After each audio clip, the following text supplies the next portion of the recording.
In the first year of our marriage, Regina never let me touch her. Yet on the day her unforgettable first love returned, she got pregnant. I wasn't angry. I kept buying her jewelry, handbags, and when she cried from morning sickness, I gently wiped away her tears with my fingertips. Everyone said that I must be truly in love this time, but I just smiled and turned to comment under the post, "How powerful is the allure of an unforgettable first love? Too powerful. That's why I married her sister. I wanted to see her sister, who has the same twin face, have everything, then end up with nothing." Chapter 1. If I count it up, Regina and I have been married for a year. The day Francis returned home was exactly our first wedding anniversary. I stood at the floor-to-ceiling window of the hotel not far away, coldly watching Regina and Francis passionately kissing at the Central Plaza's musical fountain, entwined, deep, lost in their feelings. The cigarette in my hand burned slowly until it accidentally scorched my fingers. The cigarette butt fell, leaving a small burn hole in the carpet. That night, Regina didn't come home, not even bothering to give me an explanation. It wasn't until the middle of the night that Francis sent me a photo. It was Regina, asleep on the hotel's white bed sheets,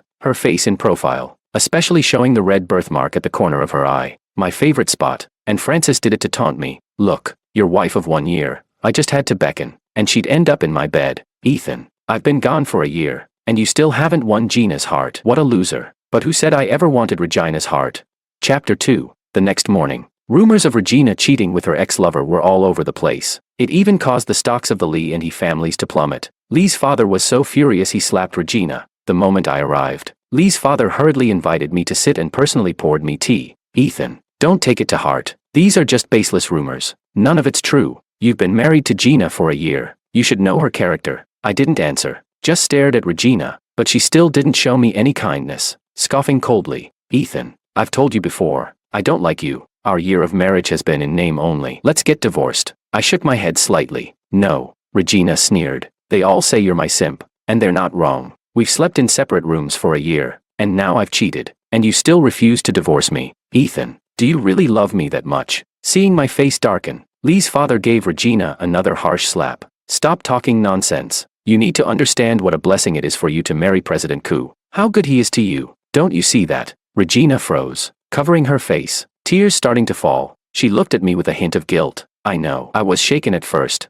but Francis is back. He's back. No matter how good anyone else is, it doesn't compare. Perhaps Regina was once moved by my affection, my indulgence, the endless jewels, but fleeting attraction still couldn't beat the years of love she had before. Francis always has priority with Regina. I sighed, stood up, and pulled Regina down to sit beside me, gently tidied her messy hair. "Regina, I still don't want a divorce. Maybe I was too gentle, making it too easy for people to lose themselves." Regina nodded almost involuntarily. "Ethan, don't be so good to me. I'll feel guilty." I smiled gently. "You don't need to feel guilty, Regina. Just wait a little longer. Give me a bit more time." Chapter 3. That day when I got home, Regina rarely showed me a kind face. She brought me a midnight snack, softly saying, "Ethan, you didn't have dinner. Eat something. It's not good for your stomach if you don't." The moment Regina closed the bedroom door, her figure overlapped with the girl in my memories. I stared at the photo on my phone, the girl in a light yellow dress, holding vivid red roses, her eyes smiling into crescents, with a pink diamond ring on her slender finger extended toward the camera. I still remember it clearly. At that time, she proudly lifted her chin and asked, "Ethan,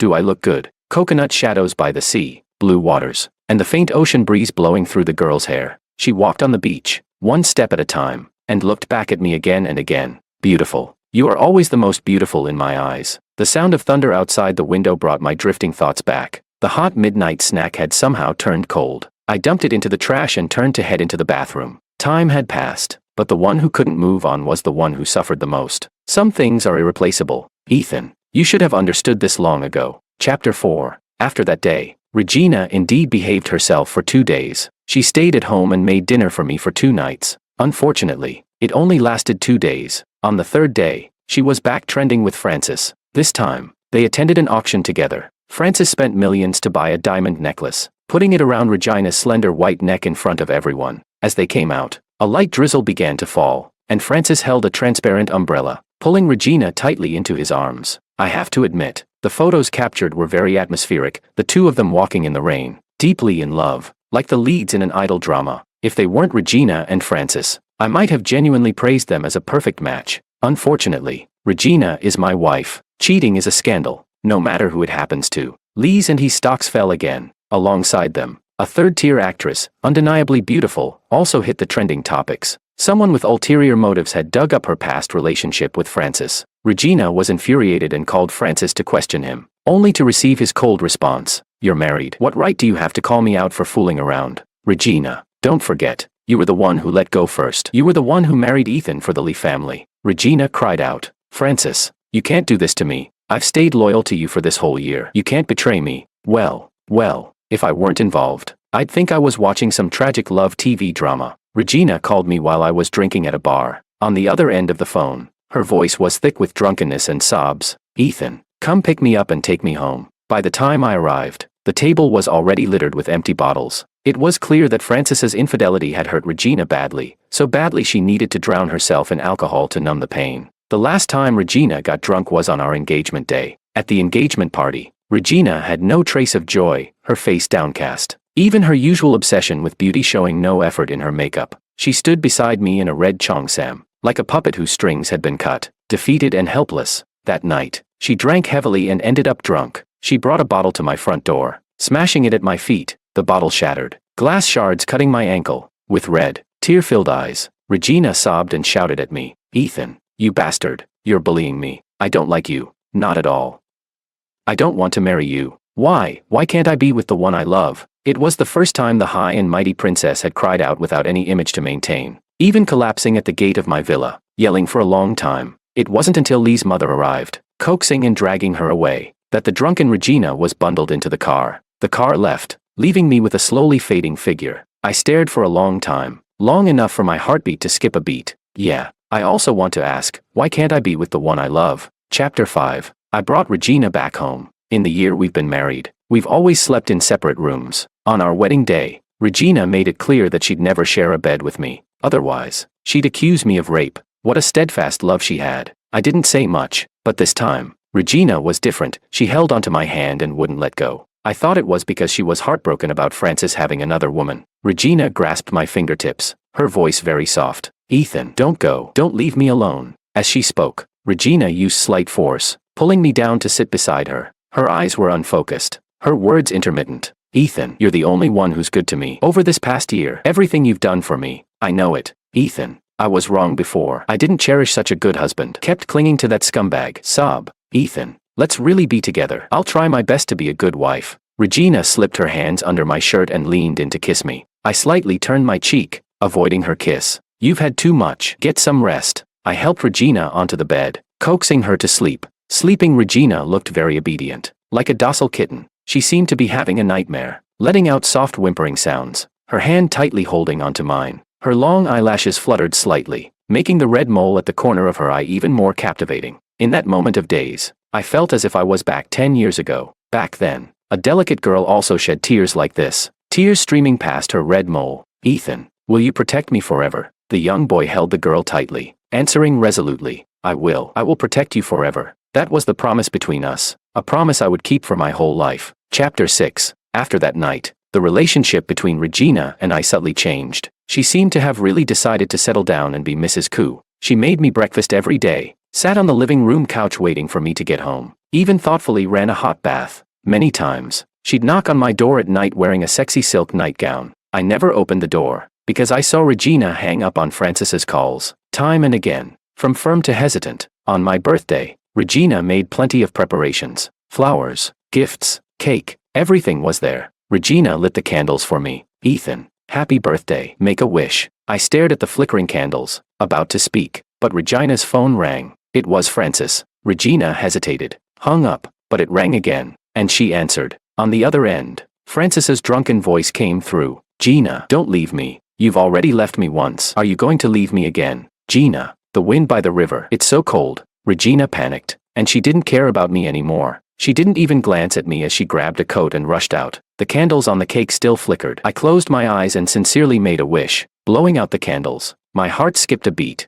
My wish was to be with the one I loved. Chapter 7. That night, I sat on the balcony, gazing at the stars twinkling in the night sky. Perhaps it was the alcohol, or maybe I was just lost in thought. I felt like I was back in the past. The first time I met her, I was 12 when I first saw her. Because of my premature birth, I was always in poor health, thin and small, and because I looked fair, like a little girl, I was often bullied by classmates. They called me androgynous, put caterpillars in my desk, and laughed at my shocked reaction. See, I told you Ethan is a girl. Only girls are afraid of caterpillars. Ha ha ha. My parents were always busy with work and had little time for me, so I didn't dare fight back, and I hid in a corner crying, until a small figure stood in front of me, throwing the caterpillar back at the classmate who was teasing me. Picking on people, what kind of man are you? If you bully Ethan again, I'll tell the teacher. The classmates didn't care about her, but they were afraid because she was a top student, the teacher's favorite. They had to back off, but they still mocked me. Ha ha ha. Ethan, how pathetic. You need a little girl to protect you. You two should be sisters. Ha ha ha. Careless words in childhood can hurt a young heart deeply, but a kind word can also make a young boy stand tall. The little girl patted my head comfortingly. Don't be afraid. I'll protect you from now on. Ethan, one day you'll be a real man. Those words changed my life. I started running, biking, exercising with the help of the family doctor, gradually growing stronger. I was no longer the frail little boy, because I too had someone I wanted to protect for the rest of my life. Chapter 8. Regina started leaving early and coming home late again. Sometimes not coming home at all. I didn't question her, nor did I blame her. I'd gotten used to it over the past year. In the empty villa, it was only me, lonely, but I'd long gotten used to it. I threw myself into work completely, not just at Coup Corporation but also helping Lee Corporation secure many deals with us. Every time Mr. Lee signed a contract, he'd sigh repeatedly, his words full of regret about not raising his daughter properly, thus letting me down. I'd always just smile faintly, never blaming him too much. Regina was the most beloved daughter of the Lee family, pampered to the extreme. If she wanted the moon,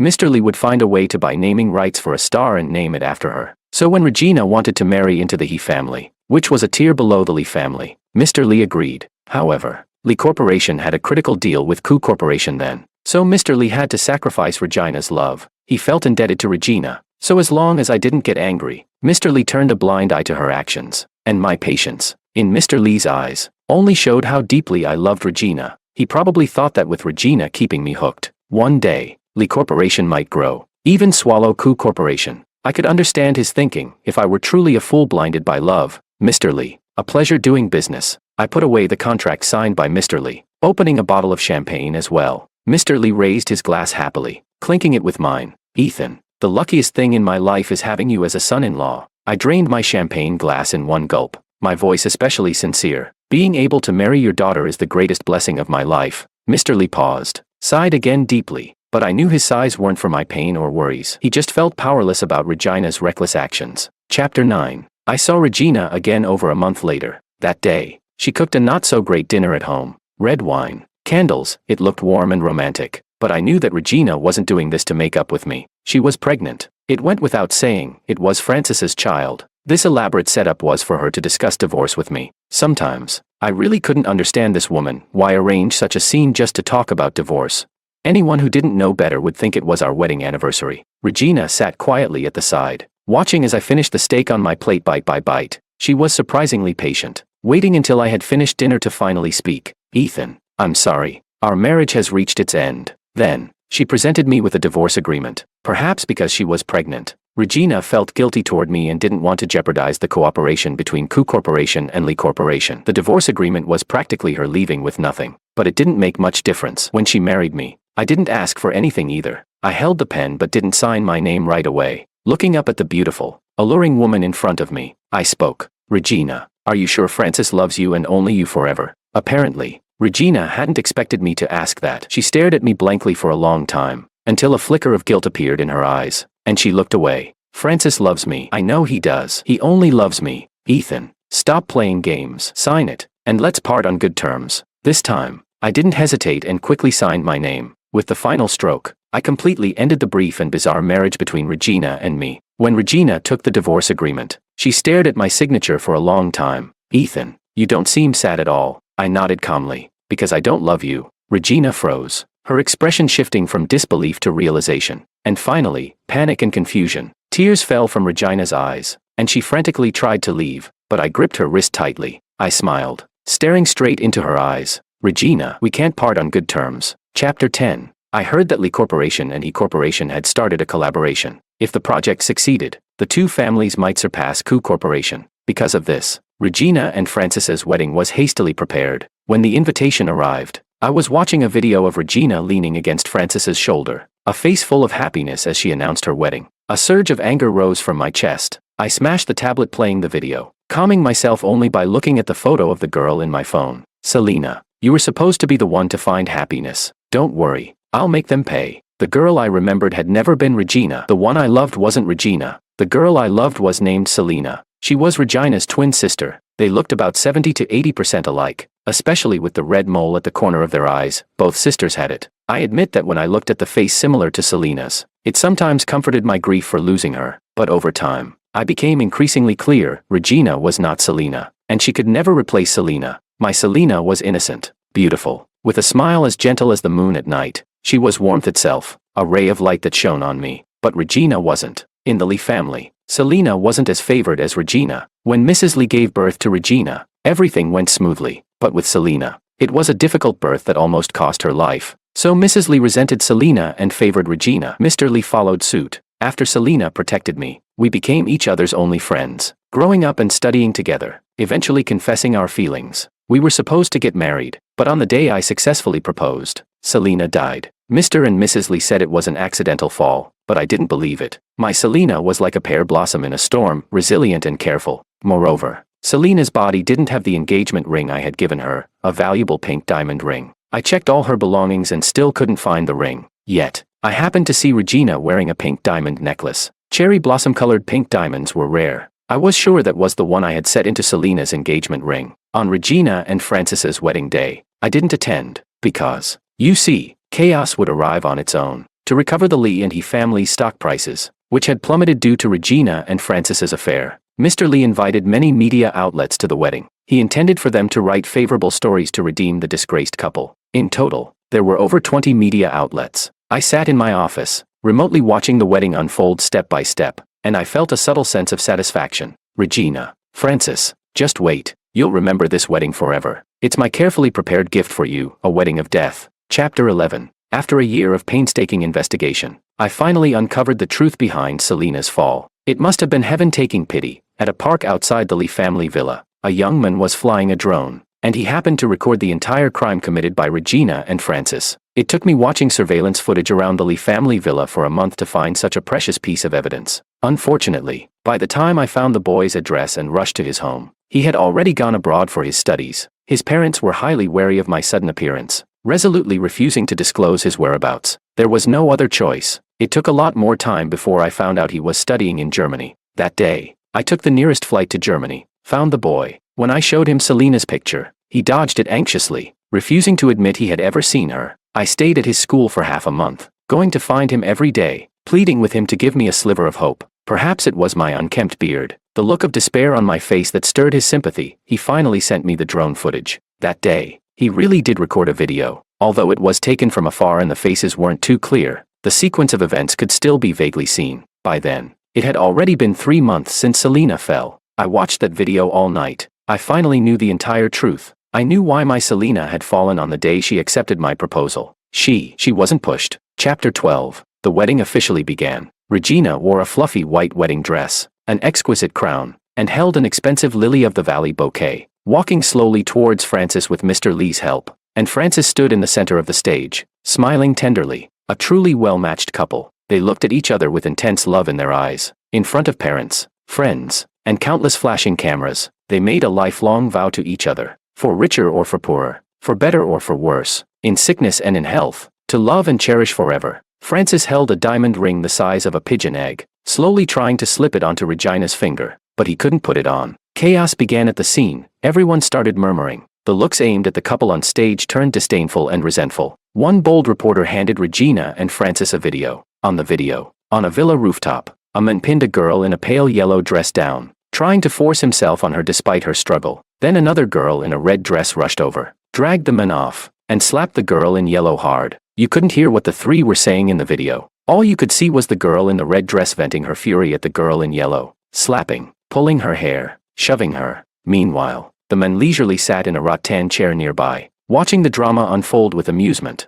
Then the girl in red tried to grab something, but the girl in yellow held on tight, which enraged the red-dressed girl. She picked up a garden hoe from a flower bed and struck the back of the yellow-dressed girl's head hard. The girl in yellow collapsed instantly. Even the bystanding men stood up in shock, hurriedly checking her pulse. They panicked for a while, then pushed the girl in yellow off the rooftop. Someone gasped, "Ah, it looks like the Lee family villa. They have a lot of flowers on the villa rooftop." Another person agreed, "Yes, yes. Mrs. Lee loves planting flowers." And the girl in the video, "It looks like Regina. And that man, he looks a lot like Francis." Someone else had a sudden realization. "Right, I remember. The Lee family has another daughter. She fell from a building over a year ago." There was much discussion among the crowd below, and on stage, Regina and Francis turned pale. The ring in Francis's hand fell to the ground. Regina nervously grabbed Francis's hand, stammering in explanation, "No, it's not like that. It wasn't me. Selena fell accidentally. It had nothing to do with me." "Fran, say something.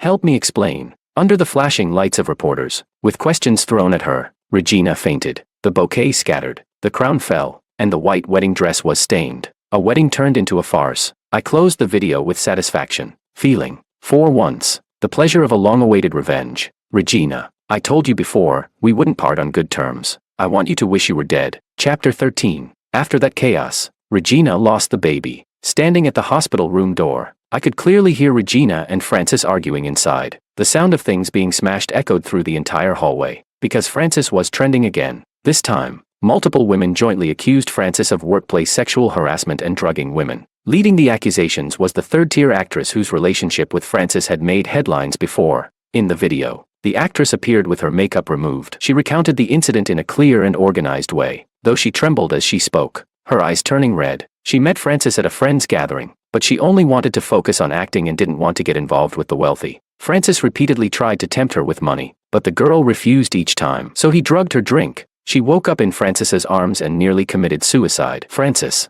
not wanting things to escalate that far, hypocritically coaxed her, offering money and resources while threatening her, telling her that his family was rich and powerful, and if anything happened, she'd be the one to suffer. Helpless, the girl accepted everything, agreed to be his mistress, but secretly began collecting evidence of Francis's abuse of women. What she found was far worse than she imagined. Francis had a deeply promiscuous nature. Besides his entanglement with Regina, he kept affairs with many other women. He even harassed pretty female employees in his company, both verbally and physically. Francis was rotten to the core. Regina cried as she blamed Francis. "Francis, you forgot what you promised me. You said you'd never fool around with other women again. If it weren't for you, I wouldn't have done that to Selena." Francis was silent for a moment, then spoke impatiently. "You blame me. You were the one who did it." "Regina, do you realize how serious this is? Now both our families, both companies are surrounded by reporters. E-corporation stocks have hit rock bottom. I got chewed out by my old man. I asked a lawyer. He said the video doesn't show our faces clearly, and the audio isn't clear either. As long as we deny it, the police can't do anything. Even if they find out it's us, we'll just blame everything on Selena. Say she seduced me and stole from you, and you accidentally hurt her, but never admit it was intentional. Don't worry too much. Your dad and my dad will handle it. Just like a year ago. We'll keep everyone fooled." After a moment, Regina nodded, sobbing quietly as she leaned against Francis. "Fran, I'm scared. It's all that damn Selena's fault. Even after dying, she won't let us live in peace." Francis fell silent again. "There are too many reporters outside. We should find a place to lay low until my dad and your dad handle this." Regina agreed and got up to change, disregarding her still weak body from the recent miscarriage. "I left before they opened the hospital room door." Regina. "Francis, thank you for walking right into the trap. I'll make sure you regret thinking your little tricks were clever." Chapter 14. When I arrived at the Lee family home, Mr. Lee was busy discussing countermeasures with Mr. He. The Lee villa was filled with top-tier lawyers in the industry. When Mr. Lee saw me, it was as if he had found a lifeline. He poured tea for me personally, speaking in an unusually humble tone. "Ethan, son." Realizing I was no longer married to Regina, Mr. Lee paused and corrected himself. "This old man knows you have wide connections. Surely you have a way to save Gina, don't you? After all, you were married for a year, and I truly hoped you two would grow old together. But Gina was immature, and she let you down. But, considering your year of marriage, can you think of a way to save Gina? She's innocent." I stared at Mr. Lee's fawning face, feeling nothing but disgust. I gave a faint laugh. "What price are you willing to pay to save Regina?" Mr. Lee seemed taken aback by my question, momentarily stunned. Then he smiled, as if he had suddenly understood. "Ethan, as long as you save Gina, I'm willing to give anything." I guessed Mr. Lee thought I wanted to remarry Regina. After all, in his eyes, I was madly in love with Regina, unable to extricate myself. I let out a cold laugh. "If you had treated Lena like this back then, she wouldn't have died with regrets. Regina wouldn't be in the mess she is now either." In the end, You were the one who ruined your precious daughter. This time, Mr. Lee was genuinely stunned. He exchanged glances with Mr. He. Mr. He, as an outsider, saw things more clearly than Mr. Lee. It was you. You're the one who posted the video online. You're the one who arranged for someone at the wedding to make everyone think the people in the video were Regina and Francis. Mr. He spelled it out, and Mr. Lee finally understood. He stared at me in disbelief. Why? Why would you do this? Didn't you love Gina? How could you bear to harm her like this? Only now did I realize, Mr. Lee was a fool. Even at this point, when even Mr. He understood, Mr. Lee was still lost in his delusion of my supposed love. Mr. He rolled his eyes at Mr. Lee, gritting his teeth. Are you stupid? Ethan loved your dead daughter. He's done all of this to avenge Selena. Mr. Lee was stunned again, stumbling backward, collapsing onto the sofa. Mr. He then put on a sycophantic smile, bowing as he pleaded with me. Mr. Koo, Francis had nothing to do with this. It was all Regina's doing. Please, be generous and let Francis go. I shook my head lightly. No, Mr. He. Francis was an accomplice. You could even say he was the root cause. It was because he tried to assault Lena that Regina acted out of jealousy and harmed her. Both Francis and Regina are guilty. Neither of them will escape. I stood up, looking at Mr. Lee slumped on the side. Suddenly, I realized the question I always wanted to ask on Selena's behalf no longer needed to be voiced. We'd known the answer all along. The Lee parents simply didn't love Selena, so they didn't care about her, didn't understand her, didn't know who she was dating, and were indifferent to her death. There was no heart-wrenching reason. They just didn't love her. It was that simple. As I turned to leave and reached the door, Mr. Lee suddenly shouted after me. Ethan, you can't hurt Gina. Mr. He also shouted threats. Don't think that just because Koo Corporation is big, you can do whatever you want. Ethan, you won't succeed. The He and Lee families aren't necessarily any less than Koo Corporation. I paused, then turned back, sneering at the two of them. Mr. He, Mr. Lee, when you can't protect yourselves, why waste your efforts? Without caring about their roars and curses behind me, I walked away faster. Just as I got into my car, I saw people from the Bureau of Commercial Crimes arrive and head straight into the Lee villa. Not long after, both Mr. Lee and Mr. He were taken away in police cars. This, too, was a gift for Regina and Francis. Gathering all that evidence wasn't easy. Their actions had always been protected and covered up by their parents. Especially the Lee parents, they were also partly responsible for Selena's death. I wasn't going to let a single one of them off the hook. Chapter 15. My assistant glanced at me in the rearview mirror, tentatively speaking. Boss. To the office. I stared at my reflection in the car window and laughed. To the florist. I want to buy some flowers. For Selena. I hadn't visited her in a long time. I wondered if she was mad at me. I placed Selena's favorite sunflowers in front of her grave. Sitting on the ground, I opened a can of beer. Lena, I'm sorry. I've been busy lately and haven't had time to visit you. You must miss me. Right, I miss you too. Lena, don't worry. It's almost over. Those who hurt you will pay the price. I spoke intermittently for a long time, not sure if she could hear me. Out of nowhere, a butterfly flew in circles around me, then landed on Selena's photo on the tombstone. I think she heard me. What would she say? She'd say, Ethan, stop drinking. It's bad for your health. When I'm here to take care of you, you need to listen to me. Ethan, don't be sad for me. I want you to always be happy. Ethan, thank you for protecting me. Thank you for everything you've done for me. Ethan, I like you. I like you a lot. As the butterfly flew away, my hand gently stroked the smiling girl in the photo. Lena, I like you. I like you a lot. I sat by Selena's grave all night, until the dawn of a new day arrived, and I reluctantly left. Chapter 16. I didn't go to the office, nor did I go home. I drove alone, to a deserted mountain. After several turns, I parked outside a rundown house. Standing outside, I smoked 3 cigars in a row, the air filled with the bitter scent of tobacco. Only after the third one did I push open the door. The moment Francis heard someone arrive, he struggled excitedly. Who are you? Why did you kidnap us? How much money do you want? We'll give it to you. Regina added. Yes, just don't hurt us. We'll pay whatever it takes. My father loves me. He'll pay for sure. I slowly removed their blindfolds, leisurely sitting in the chair opposite them, enjoying their stunned expressions. Maybe it had been too long since they'd seen daylight. Francis and Regina squinted for a long time before they could see me clearly. You. Francis froze. Ethan, why did you kidnap us? Suddenly, I realized that Francis probably didn't know about my past with Selena, so it wasn't surprising that he didn't understand. Since that conversation on the day of the divorce, Regina had understood everything right from the start. I had never loved her. I had merely treated her as Selena's substitute. Keeping her around was just to make her fall in love without getting it in return, to make her suffer the pain of longing day after day. Ethan, are you planning to kill us? Hearing Regina's words, Francis was bewildered. What? In a situation like this, Regina had no time to explain to Francis, crying and shouting instead. Ethan, If you kill us, you'll end up in prison too. My father won't let you off. Unknowingly, I had lit another cigar. It seemed that after Selena passed away, I had fallen in love with smoking one cigar after another, immersing myself in it. But this time, the cigar that I only took 2 puffs of tasted unbearably bitter. I casually stubbed it out on Regina's leg.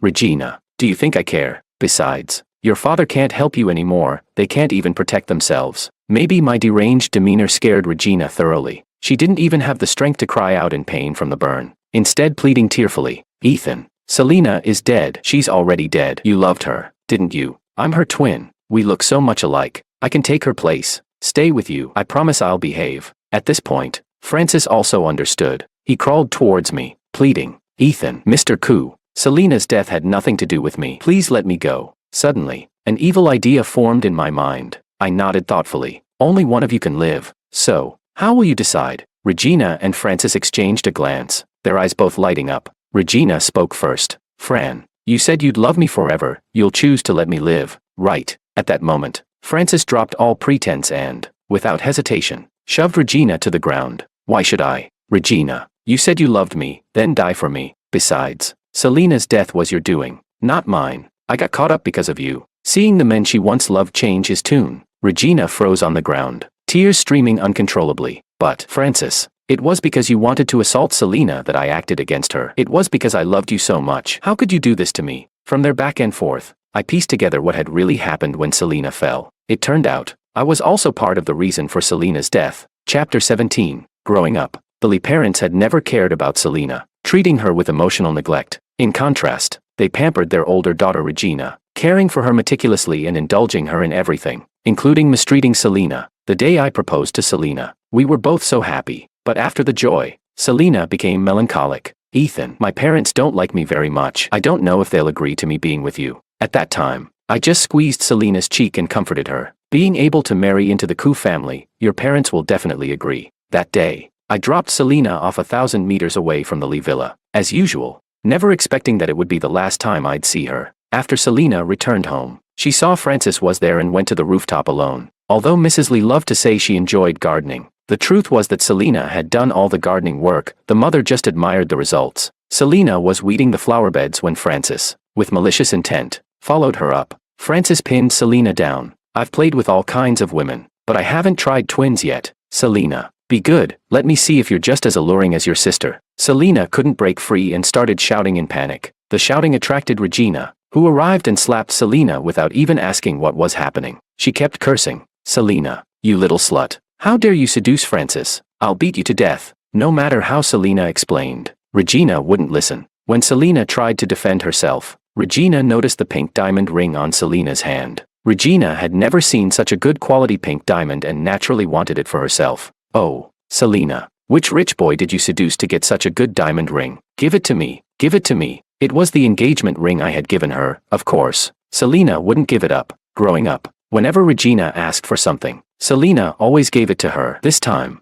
Selena's refusal enraged Regina. Desperate, Regina grabbed the garden hoe nearby and struck Selena on the back of her head. Selena collapsed instantly. Regina panicked and called for Francis. What do we do? After thinking for a moment, Francis decided to stage Selena's death as a fall. With the help of both sets of parents, the matter was quickly covered up. And just like that, Selena's young life came to an end. Chapter 18. I ignored their dog-eat-dog bickering and walked out. The little shabby house was indeed falling apart, but it was still a proper cage. It was the grave I had painstakingly found for them both. I locked all the doors and windows with iron locks and lit another cigar. The sound of them cursing and blaming each other gradually faded, turning into pitiful pleas for mercy. 100 million, 200 million, offering to be slaves, to be a stand-in lover. They really went all out to save their lives. But sadly, I didn't care about any of that. All I ever wanted was Selena. I smoked the cigar down to the end, threw it to the ground, and crushed it out hard. The lighter in my hand clicked open with a bang.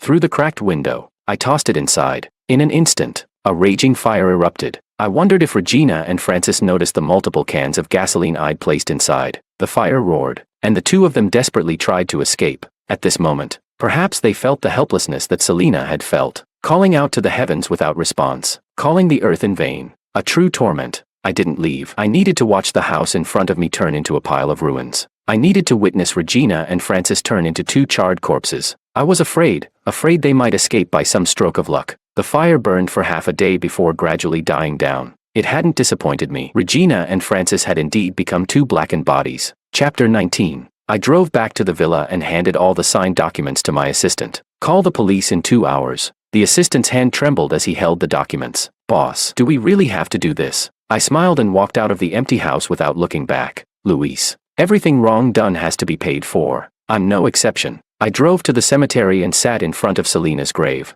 Again. I brought her favorite sunflowers, but this time, I didn't say anything, just kept pouring drinks. To be honest, I was a bit extravagant. Even at this point, I took the most expensive bottle of red wine from home. I drank until I was dizzy, then kissed the photo on the tombstone softly. Lena, I'm here to marry you. Wait for me. Extra. I knew about Ethan and Selena. They supported each other from a young age. Childhood sweethearts, a relationship to be envied. So when Miss Lee died suddenly, and Mr. Koo decided to marry Miss Lee's sister, I was shocked. I even thought Mr. Koo was grief-stricken. Having lost his mind, Mr. Koo, should I make an appointment with a psychologist for you? I'll never forget the cold look Mr. Koo gave me. Later, while helping Mr. Koo prepare for the wedding, I gradually realized he didn't care about Regina. He was indifferent to the wedding. Even the suit he wore was one randomly picked from his closet. But when it came to Selena, Mr. Koo always handled things personally, never leaving anything to others, including me, his trusted assistant. On the day of the wedding with Regina, Mr. Koo went to the office late at night. He drank on the company's rooftop, scaring me out of my wits. Mr. Koo looked down from the 30th floor, over and over again, and suddenly asked me, Luis, what's the difference between falling from the 30th floor and falling from the 4th floor? I thought for a moment. Falling from the 30th floor guarantees death. From the 4th floor, you might survive but be disabled, or you might die. Mr. Koo was silent for a while, then drank half a bottle of wine. Falling from the 4th floor can kill you too. Selena is dead, and my heart died with her. At that moment, I suddenly understood, my boss had a huge secret inside, but I truly was Mr. Koo's confidant, and he trusted me. To live up to that trust, I worked hard to complete every task Mr. Koo assigned me, collecting surveillance footage near the Lee Villa, tracking down the drone boy's address, and finding out where he studied abroad. I also helped Mr. Koo contact the media, upload the video, and bribe the staff to guide guests at the wedding to identify the people in the footage as Regina and Francis. Later, after drugging Regina and Francis, Mr. Koo didn't want me involved anymore. Luis, you've done a lot for me. You don't need to wade through this mess with me. There will be other things I need you to do in the future. It wasn't until later that I realized what he wanted me to do. Mr. Koo had set up a charitable foundation, donating all of his company's profits, and I was put in charge of the project. After reporting to the police, I followed them to Selena's grave, but Mr. Koo was already dead. He had laced his wine with a large dose of sleeping pills. At that moment, I suddenly understood, Mr. Koo had planned everything long ago. At Mr. Koo's funeral, the chairman's wife cried so much she nearly fainted. The chairman sat silently beside her. I think they were very sad, but they still fulfilled their son's last wish, to bury him next to Selena. Later, I bought 2 bunches of sunflowers to visit them. It was a beautiful day, and there were 2 butterflies flying around. Mr. Koo, Miss Lee, how are you both?